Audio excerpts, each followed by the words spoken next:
How do you use your voice effectively when giving a speech? Now, did you notice I didn't say, so how do you use your voice effectively during a speech? I didn't try to artificially sound deeper than I am. I just tried to sound conversational. There's this whole school of thought out there that says, in order to be believable, authoritative, you need a deep voice. Frankly, I don't believe it. And in my real-world observation of effective speakers everywhere, it's simply not true. The number one thing that is important with your voice is that you sound real, that you sound believable, that you sound conversational. Most Americans, and indeed most people in developed nations, have seen thousands of hours of TV, movies, entertainment programming. So people are used to watching good actors. They're also used to watching bad actors. So if all of a sudden you start to talk as though you sound like you're really important, or you're lowering your tone of voice, it's going to sound fake. It's going to sound phony. The best thing to do with your voice is to do what you do when you're just having a friendly conversation with one buddy over a beer or wine or whatever your beverage of choice is, while talking about some hobby or sport you care about. And that is, sometimes you speak a little louder, sometimes softer, sometimes faster, sometimes slower. And occasionally you pause. That's what makes someone sound conversational. The problem with many speakers is, in order to sound professional and smooth, everything starts to come out the same speed, the same tone, the same volume, and there are no pauses because they want to finish. Horrible. That lulls people to sleep. There may be times when you have a larger audience, there's no microphone, and you do have to project some.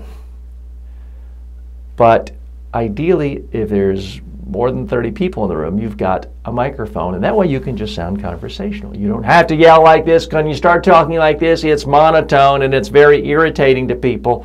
So try to use a conversational tone of voice. What do you do if you hate your voice? Well, guess what?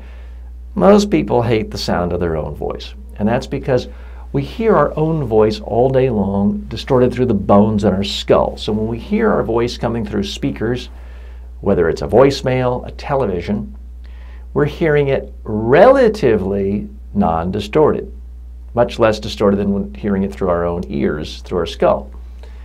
And the problem is, it's not our self-image of our voice, so it is disorienting. But in my experience, very few people, I've had more than 10,000 clients over the last 30 years. I think I've had one client who genuinely had an awful voice. Everyone else's voice is perfectly fine. They're tiny, teeny, tiny, less than 0.01% of speakers of the world who have voices so powerful, so distinctive, so likable, so memorable, that they can roll out of bed at noon, record a TV or radio commercial, get $1 million check, and go to the beach. That's not me. It's not most people. Frankly, not anybody I know.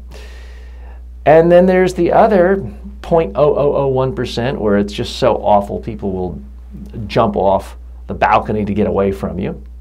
And then there's the other 99 point whatever percent left where their voices are serviceable. They're not the most memorable or distinctive. Some are a little more pleasant than others, but for the most part, it's just a voice. That's the category I put my own in. That's the category yours is likely in. So just get over it. Get used to it. Finally, think of all the people who are wildly successful, who have awful voices. Ben Stein of Ferris Bueller Day Off fame, and When Ben Stein's Money, notoriously monotone, has made tens of millions of dollars off of his voice. Fran Drescher, the nanny with the Queen's accent, wildly successful. Barbara Walters, speech impediment, lisp. Winston Churchill, not exactly a slouch, speech impediment and a stutter, still very successful in his chosen career. So I would ask you to make sure people can hear you, make sure you sound as conversational as possible, but after that, focus on having interesting, relevant, memorable messages.